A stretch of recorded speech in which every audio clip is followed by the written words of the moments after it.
Glad that all of you could join us today. We're very excited for today's webinar. We're going to be talking about how to create textures for lettering or wraps using Flexi.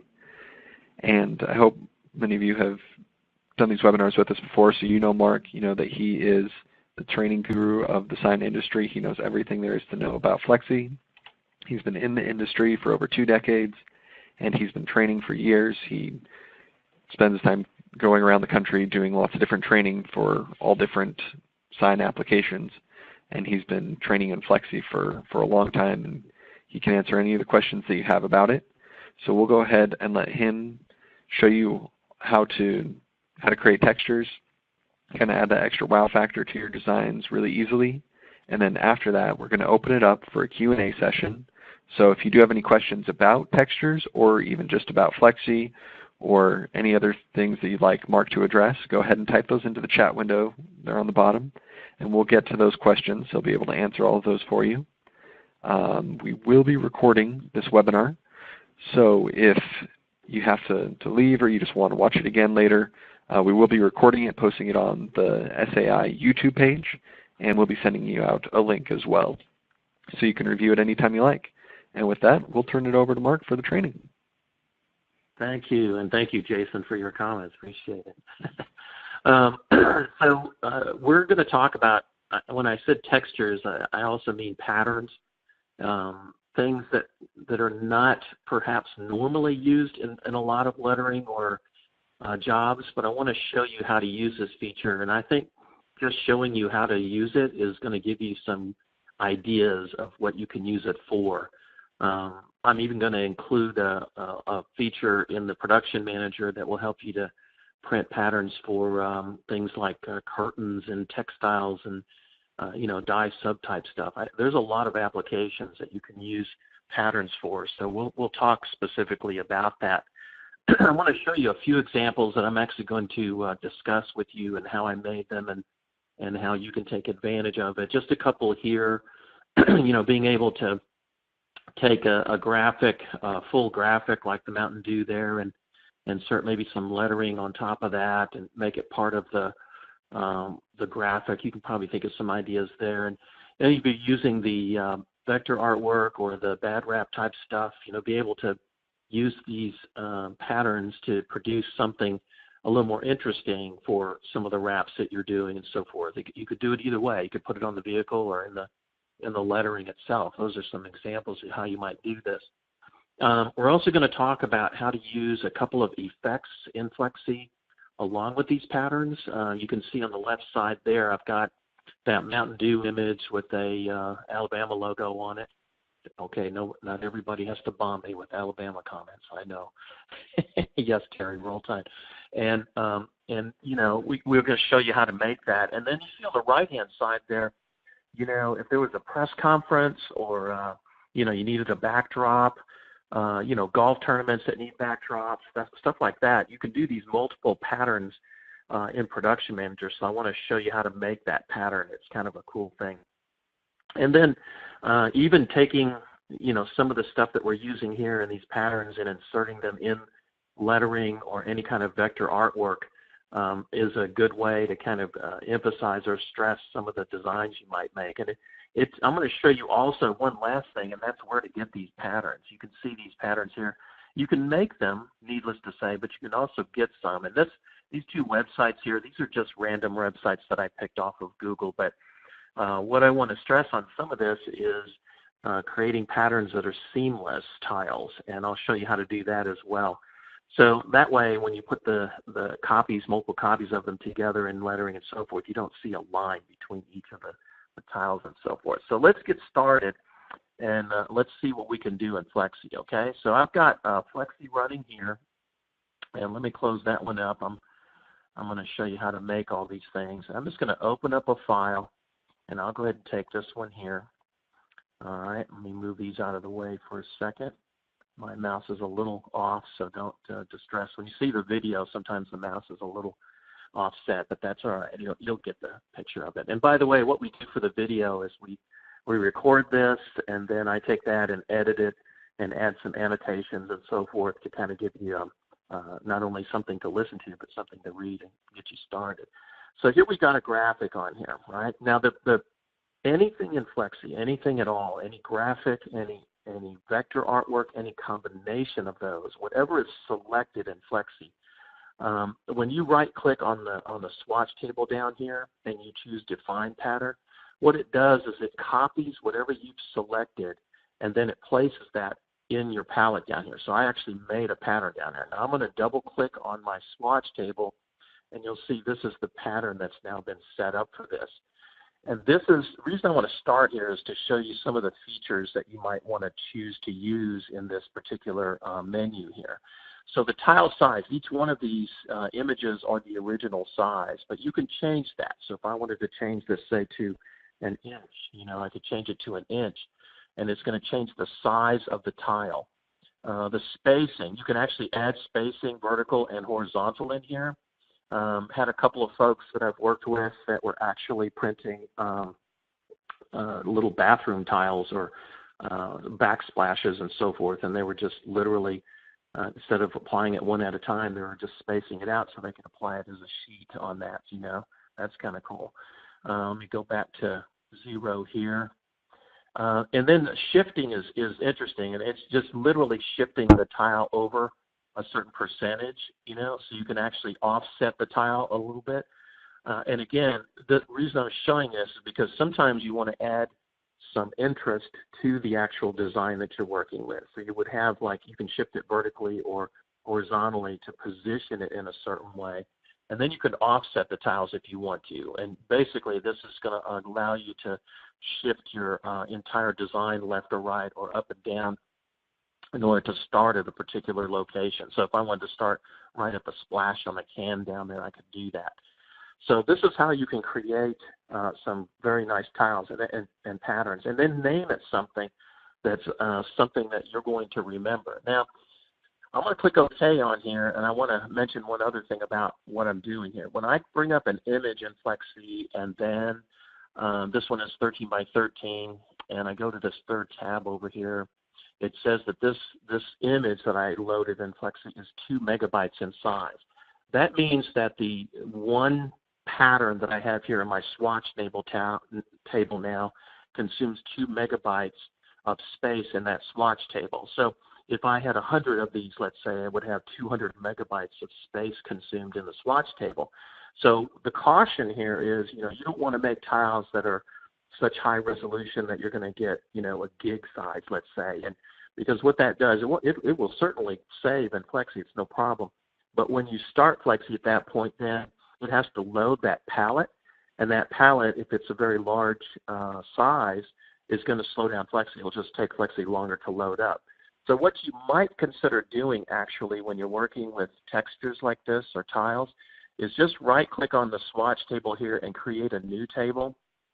And then take all your patterns. When you're creating a pattern, create a special swatch table for them. So I'm gonna right-click on here and define that as a pattern. And maybe I might have 5 or 6 in this particular swatch table. Then take that new table that you have there and save it, and then call it, textures 1, textures 2, or something that's important, a name that you'll remember, and save them as smaller sections. And that way you can, you don't have to load it when Flexi loads. See, basically what I would do is I would close this out after it's been saved.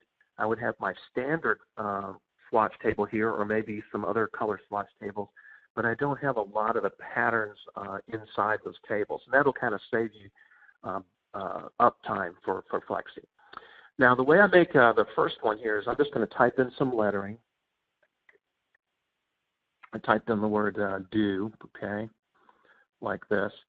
And I'm going to change the font style to something a little thicker just to have that thicker like that. You can make it any color you want. It doesn't really matter. And by the way, let me mention something here also that might be helpful to you. I'm going to double click on this and I'm going to rotate it, okay, just sort of like this. And then I'm going to kind of put it on the edge down here. I might stretch it, I might make it bigger, whatever the case may be. And a lot of the snap tools are working, so it occasionally you'll see it actually snap to edges. So, snap tools are in the view menu, I believe. So you can turn these tools on, and then what that does is if you say snap to edge, or something like that, it will help you to align some of these things. But you can also use your alignment tools. Clearly I can go to my arrange menu here and, align it to the left so it's right on the edge, align it to the bottom, and so forth. Just be aware that with lettering, sometimes you get a little offset like that, and it may not have rotated that exactly. So guess what I'm going to do? I'm going to make it go back here and rotate it exactly 90 degrees. And you can see I want to rotate it exactly 90 degrees. So be careful when you're doing this kind of stuff. You want to take advantage of these, when you're rotating lettering and stuff, or even your patterns, rotate them using some of these tools over here in Design Central.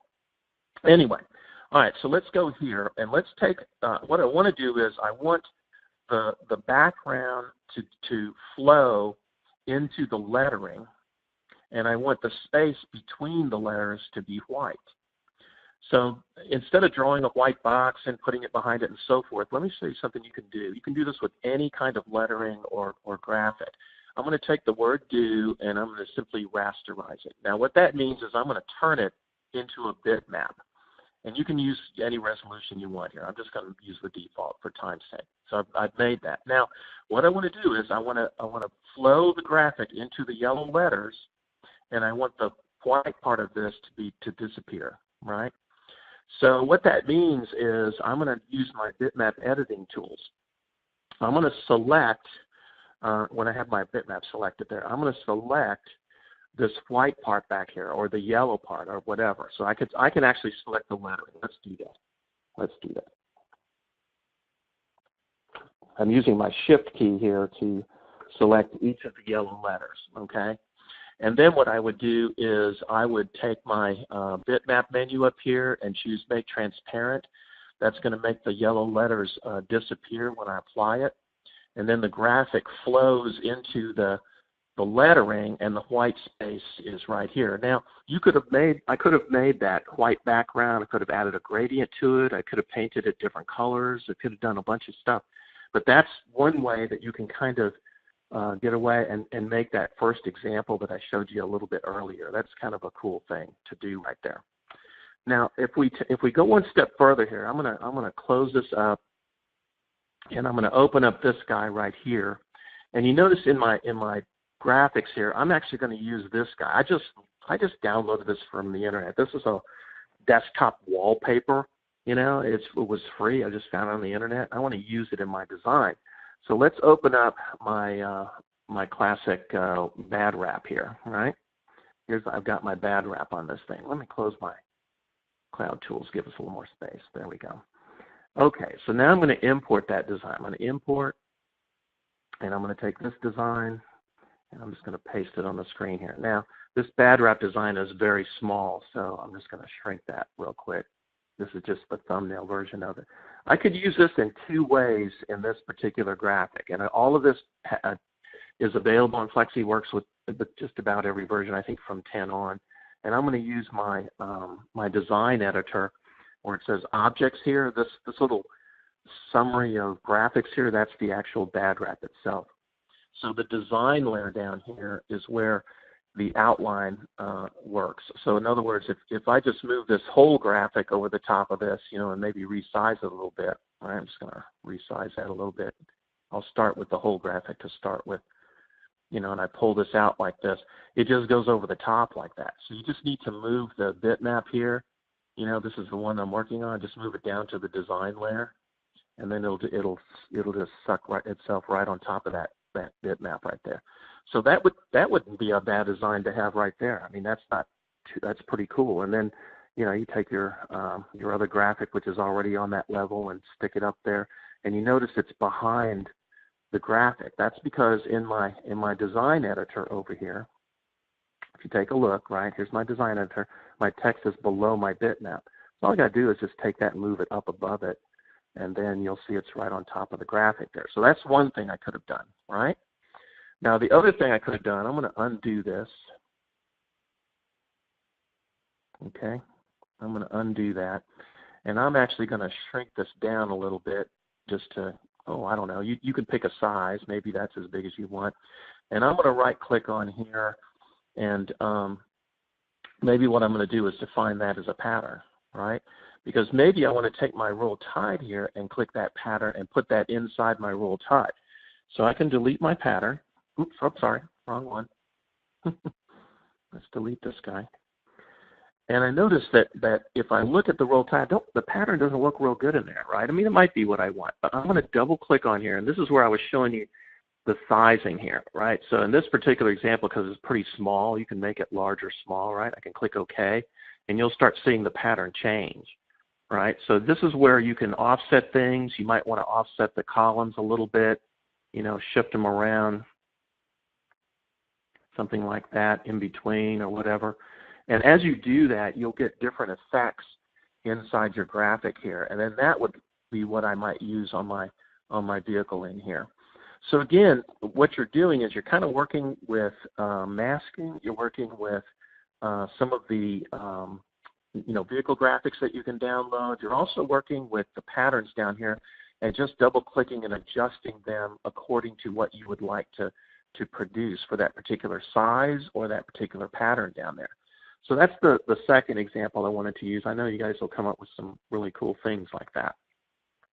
The third thing, if I go back to my presentation here, the third thing I wanted to do was add this logo over here and make multiple copies of that, say, for a backdrop, for printing on a textile or something like on a banner material, whatever, something like that, right?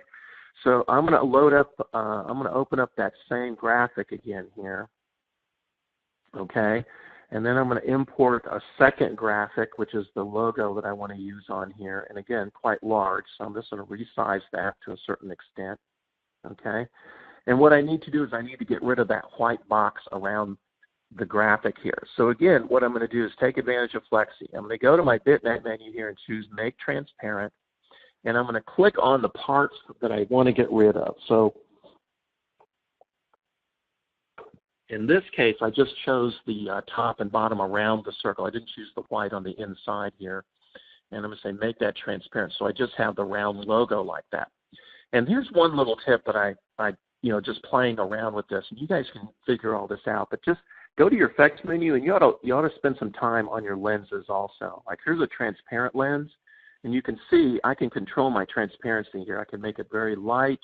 I can make it very strong. I can choose the amount of transparency I want for this, and let's say that's what I want. Because in this case, I just want the logo to be a part of the pattern, but not, overwhelm the pattern. The whole idea is Mountain Dew is sponsoring, giving a lot of money, and, yes, it's Alabama football, but, I want the logo on there. And then all I did was type in some text.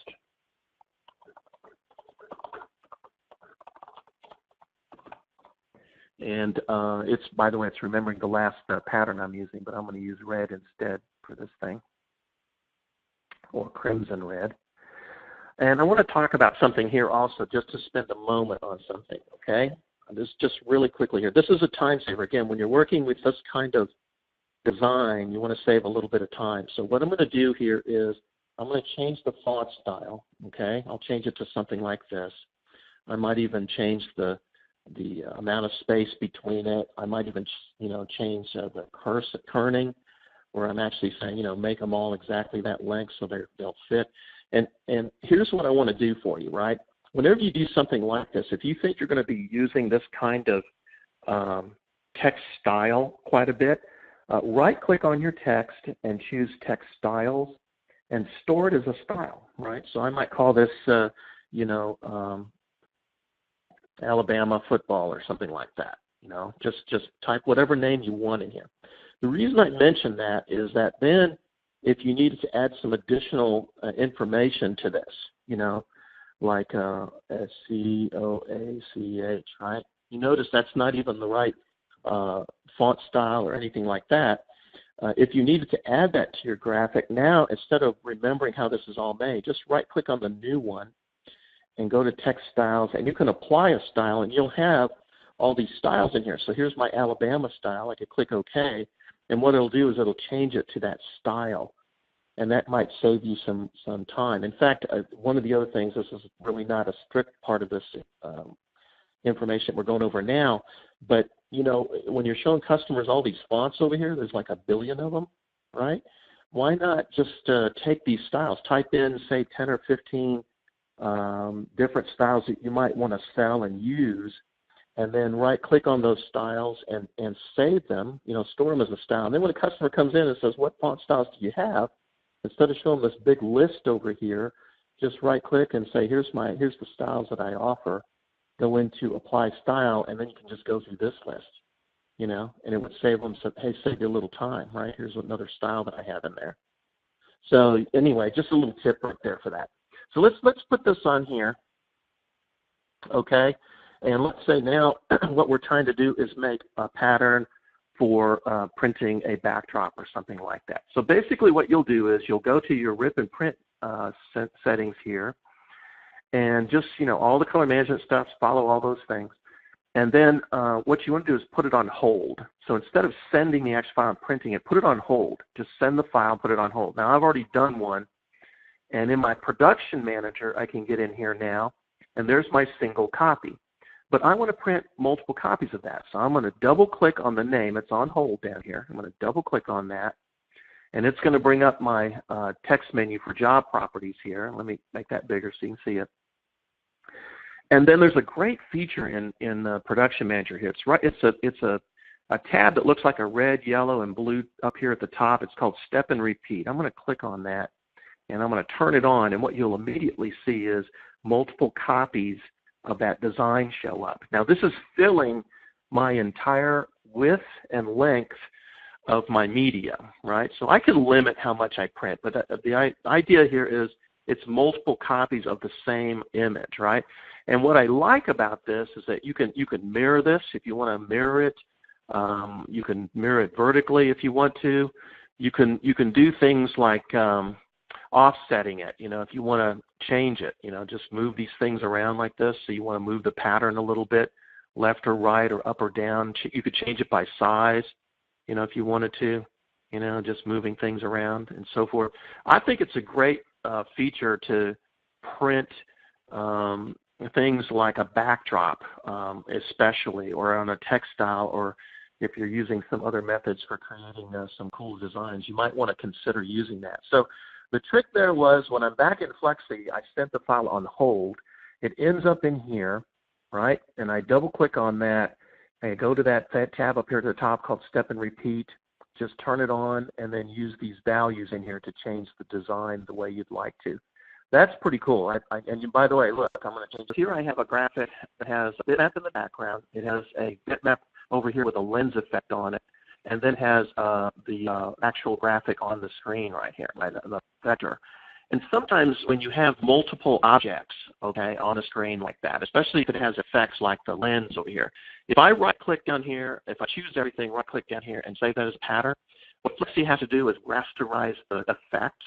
So shadows, especially transparent shadows, that kind of stuff. And it can create a fairly large file, and we don't want that in our swatch table down here. So the solution that I found is I take everything on the screen, all three parts, right?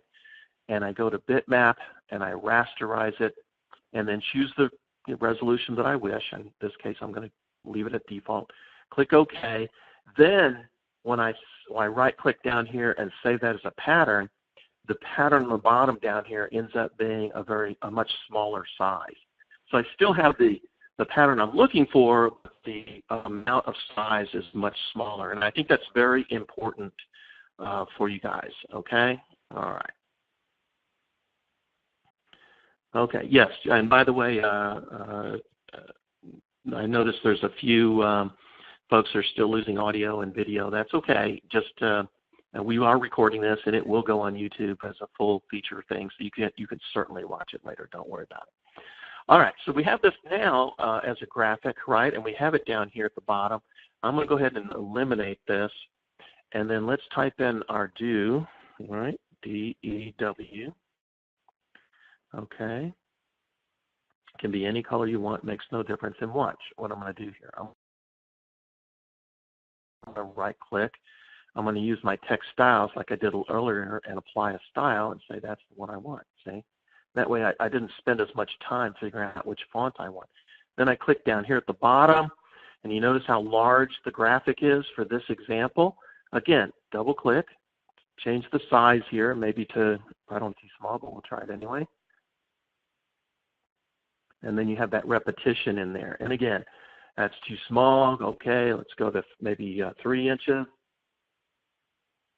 And again, you can change that, and you can continue to change that. Now, where do you get these patterns is the last thing, okay? Where do you find these things? How do you get them, and so forth? A couple of things I want to show you, okay? And this is, if you create a graphic like this one and you rasterize it, what I'm doing here is I'm taking a piece of vector artwork and I'm creating a bitmap out of it. There are a number of Adobe plugins that work very well in Flexi, and I want to show you a free one that I would recommend to you.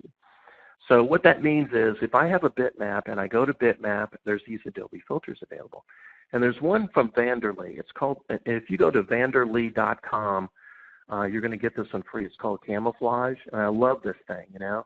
It's a way to make camouflage graphics. They got all kinds of different choices in here, you know, different patterns and so forth. These are like different military patterns and all that. And you can change the colors and do all kinds of stuff that you want here, right? Kind of cool. And click OK, and guess what? You've made a new pattern for yourself in Flexi, right? So it's a camo pattern. And again, I would just right-click down here and save that as a pattern, right? And now I've got my pattern down there. And I could make a dozen of those if I wanted to or more. So that's one way you can do it. You can use plugins to get these things. So that was Vanderlee, Vandeelee. So just go to vanderlee.com and you can get that one for free. That's one way to make them. The other way, and I'm going to go back to my presentation to show you this. The other way is to find these patterns online. And again, I'm not endorsing these. I'm just simply showing you where they might be. And basically, when you click on one of these links here, it'll start up your browser, and it'll take you to that particular place. And what you want to look for in these places is I guess the quality of them. You know, like here's a nice, you know, preview here, right, of this particular pattern. And you know, a lot of them are free, and there's some cool things, you know, that are out there right now that you can do it. You can download this pattern. A lot of them get zipped, and you have to unzip it and so forth. Then when you get back into Flexi, right, I'm going to delete that, and I'm going to import one of these just to show you what we've got here. Here's a few that I've actually got that I downloaded, right? So there's just different kinds of stuff in here. You know, you can go up and just, you know, get all kinds of different patterns in here. So if you want to use this particular pattern, I don't know, Tealeys will use that. A lot of times they're pretty small like that, and you can see how they're kind of more low resolution. So be sure that when you're working with the downloads and things that you get the right resolution. And if not, you can go back into Flexi and resample this. Generally speaking, 4 or 5 times as much as you have here, you know, so, you know, something like that. Click OK, and a lot of times that'll give you a little bit better pattern, right? But as you're using these patterns, be aware if you're working with bitmaps that resolution does have an effect on what the pattern's going to look like. But very simple, you can certainly get a pattern like that, insert it in there, and then if you want to use it, just insert it, and you can see some really nice patterns will develop here. Again, the nice part about patterns is that the size of the file is the size of only the pattern, not the multiple copies of it. So the file size is quite small as well. So we've kind of come full boat here. We're talking about using Flexi to create textures and patterns, and I believe you're going to be able to find some extremely good use for creating some really cool things in here. So I think you're going to really like it, and I think you're going to be able to take full advantage of it. So that's my take on patterns for this one. I think it's a pretty cool webinar, and I think you'll be able to rewatch it and take full advantage of that. So if we've got some questions now, I'd be glad to take those, Stuart. Okay. First of all, I do want to apologize for any of the breaks in the audio or video there. We'll get this recorded up for you so that you can view it again as soon as possible. And with that, we have a couple questions. Ryan had one earlier. He said, is there an easy way to utilize transparencies when using the shadow tool? When exporting PDF, it takes forever to load. Exporting PDF, I'm not quite sure there. Now, I think it's related to the same thing I was talking about earlier. So if I create, say, a piece of vector artwork here, and I choose my shadow. And I have this thing called transparency on here, right? And I'll do black just to make that easy. So if I click OK on that, it creates this transparency here. When I'm saving that file or exporting it, what has to happen to maintain that transparency is that part of it has to be rasterized. So that's probably what the holdup is there. You'll have to play with the let me go back here to the shadow. So I'm going to go into options here. What you'll need to play with is a little bit on the resolution and some of the opacities and so forth to perhaps get a similar effect but with lower resolution. That's the reason for it. I'm sure that SAI is working on a better solution here, but that's for compatibility purposes. That's what happens. It has to rasterize it, and that's the reason the file gets kind of big. Okay, thank you, Mark. Okay, so if anyone has any other questions about textures or anything like that, go ahead and type those into the window. Or if you just have another question, you've been wondering something about Flexi or just want to know if there's another way of doing something, go ahead and type those in and Mark will get them answered for you.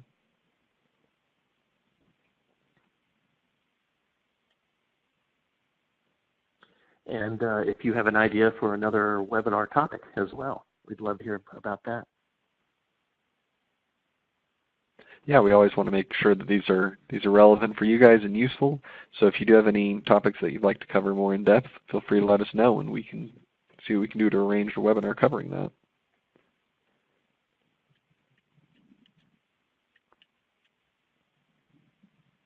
Well, Mark, it looks like we have a lot of thank yous. Okay. So it looks like you've covered a lot of great stuff today. Let's see, we do have one question here from Brennan. He says, how did you adjust the res of the pattern? Right. So when you create a pattern, okay, and or if you import a pattern or however the case may be, let me import one. It'd probably be better to do that. I think I have, this was the example. So you notice this one that I downloaded was only an inch in size, and in the third tab here it was only 72 pixels per inch. And the problem with that is that if I wanted to increase the size of this, okay, so now it's 10 inches, I got only 7 pixels per inch for my resolution here. So what I did was I went to the bitmap menu at the top here and I selected resample. So Flexi has a resampling feature built in, and whatever numbers that come up here, about 4 to 5 times is the max. You can do more than that, but something 4 to 5 times the amount that's in there. When you click OK, what that does is it adds a little smoothing to your pixels here. If you really need some much more capabilities there's some good third-party softwares like PhotoZoom and others that will allow you to resample your image and get even better quality. But a lot of times, that's what I say, when you're looking for patterns out there, be sure you look for the size. I look for patterns that are, much bigger than 1 inch. I'd like to see patterns that are 3-4 inches in size. And then when you're resampling and so forth, like I just did, you get pretty good quality out of them. So that's what I would do, Brandon. Awesome, thank you. And we have a question from Mark. He said, is it possible to take an image and fade it off to white? I don't think we have that feature built into Flexi. There are a number of, again, some plugins that can do that for you, but I don't think we have one built into Flexi to do that. It's like a gradient fade for a bitmap. We can do it obviously on regular text, but we can't apply that to a bitmap.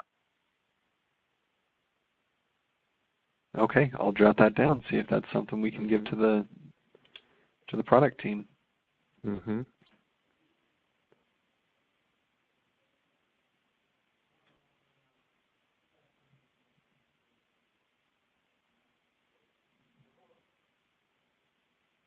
Anything else, guys?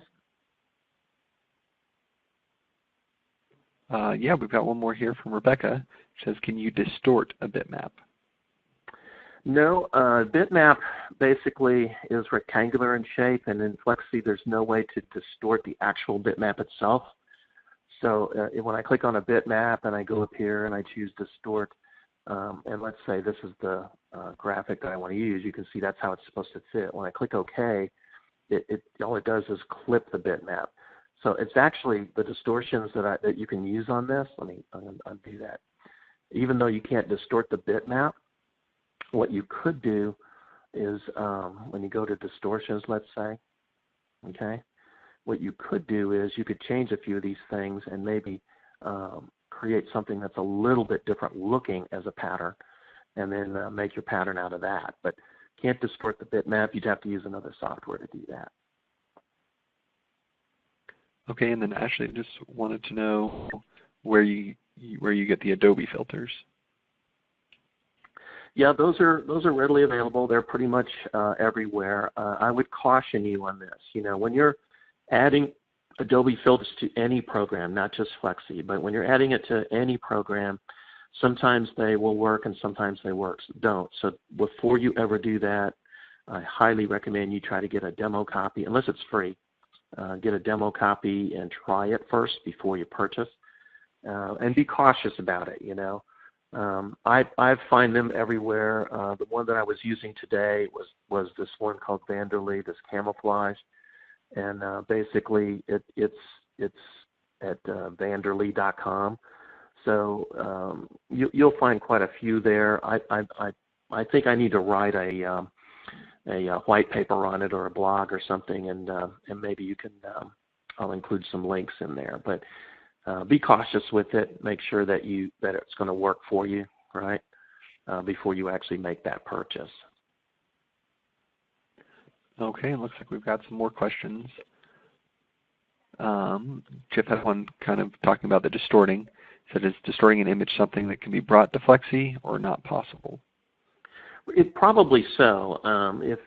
If another software can do it, and you save the file as a JPEG or something like that, my guess would be yes. You'd be able to bring it into Flexi. Okay. And Mike said, could you use that image to wireframe to plot? Not sure what he's asking there, but probably what he's asking is, if I take this image, can I actually cut it? The answer would be no. But you can take these images if you wish. Now you have to be, in this case I can probably do it, but in some cases I would not be able to. But in Flexi you could vectorize and maybe color trace it. So in other words, I might be able to pick this graphic here and tell it how many colors I want. If I want 4 or 5 or 6, click OK on that. And then what would happen is it would literally vectorize that image. So the graphic could actually be plotted. That would actually be the cuttable version of this. I wouldn't want to read that or register it, but you could do that. You could certainly vectorize some of these images, and then they'd be able to cut. So maybe that's the answer to that question. Okay. And then John asked, does Production Manager have any finishing tools like HV wall art for Canvas? I'm not exactly sure what that is, but there are some finishing tools. So for instance, if I have this graphic here, and I'll double click on it again, we'll make it a little bigger.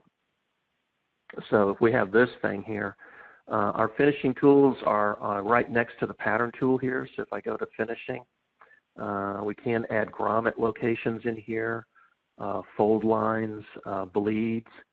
So if I can add a mirror bleed if I want to mirror this, so it's an actual graphic. When you fold it over, it kind of matches. So there are some banner finishing tools as well as tools for, say, wraps. So for instance, down here in the corner, if I'm doing a gallery wrap with this, I'd probably unclick this so I would be able to print all the way to the edges. Instead of cutting it off at the very last second there, it would print all the way to the edge over there. Sorry about that. So that might be perhaps some of the finishing tools that you're talking about. If they are, I think we even have a webinar on this. I'm not sure, but I would check our YouTube site. There may be some other examples of the finishing tools that we have in Production Manager. Okay, fantastic. Then we had one more from Steve. Just wanted to know if it's possible to have closed captioning for these webinars. Let me see what I can do about that for you, Steve. I know Stuart, YouTube you might check into automatically. that. Yeah, I think so. Yeah. Yeah. So when we put it up, YouTube does put captions on it. So I'll go through and see if I can clean those up so that they. YouTube usually does a pretty good job, but occasionally some of the more specific jargon terms it gets confused. So I'll see what I can do to clean those up to make sure that it's correct. In fact, you can even choose your language, Steve. So if you want to learn Spanish, you could do it in Spanish too. All right. Looks like we've got one last question here from Dale. It said, can you print the file name on each panel when printing wraps?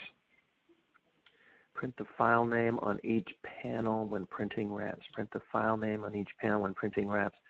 So I'm trying to think here. My guess is what he's talking about is when this is very large,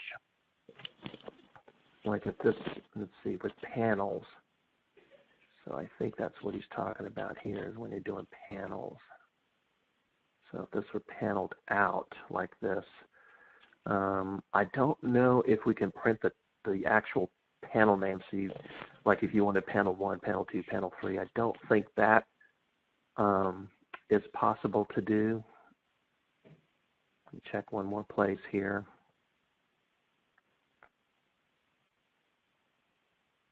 I know you can do trim lines.